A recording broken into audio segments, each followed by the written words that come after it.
We're outside the Green Up office today here on Elmer Street in downtown Peterborough beside our beautiful flower and vegetable gardens. I'm joined with Jill Bishop and we're talking about saving seeds today.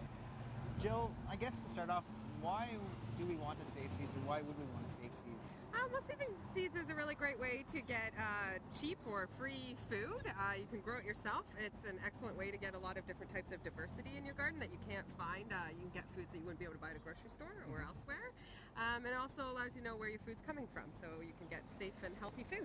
There's also some health benefits to it as well, I assume? Certainly, yes. You have control over everything that's gone into that seed to start with.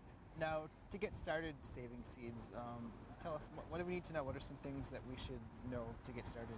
Well, now is an excellent time of year to go out to your garden and keep an eye on your plants, and they're all sort of starting to produce seed because at the end of the year the plant wants to make sure it's continued to the next year. So go out to your garden and look for certain things. Certain herbs will start to be flowering and going brown. So This is a perfect example of dill seed that is getting quite ready, and most of the fruit that you grow, the seeds will be contained in it. So when it's nice and ripe and ready, like a pepper, you have your pepper seeds right here.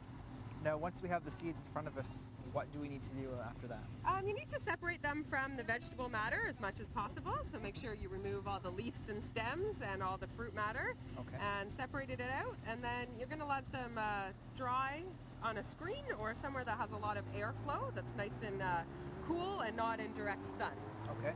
Now, I think when people think about saving seeds, vegetables is probably the first thing that comes to mind, but it's definitely more than that, isn't it? Of course, yes. You can save seeds from anything that you can grow. So right now, a lot of flowers are starting to put off their seeds. So if you collect them, you can, out of one plant, you could collect 1,000 seeds and have multiplied your flower stock for next year. Now, what are some other things we should know about saving seeds? Well, it's important to start with good seeds, so you want to know where it came from in the first place, so that when you're trying to reproduce it, you're going to have a knowledge of its history.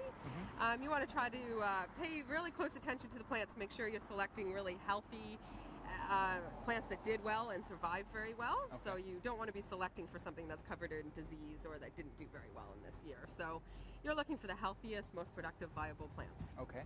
And it's probably important to note you probably don't want to go to the grocery store and just pick up a pepper or whatever and try to save the seeds from that. That's right, yes. If you grew it yourself, you want to start with heirloom varieties, or if you didn't get some plants started, you want to go down to the farmer's market, maybe talk to some of the farmers about their seed source, and then you would be able to collect some stuff from them as well. Sounds good. If people would like to get some more information, how can they go about doing that? Well, you can go on my website, which we'll provide the link before. It's urbantomato.blogspot, and I've got all kinds of tutorials, demonstration, how to collect pepper seeds, flower seeds, green seeds, so step-by-step picture essays that show you how to do that. Sounds great. Sounds like an interesting process, Jill. Oh, it's very fun, and it's a great way to get some free seeds started for next season. Excellent. Well, thanks for talking to me today. Thank you. And we'll see you again next week on The Green Update. The Green Update is brought to you by Peterborough Moves. Carpool to and from work and catch up on what you missed at the water cooler. If you have any questions about today's episode of The Green Update, call Peterborough Green Up at 745-3238.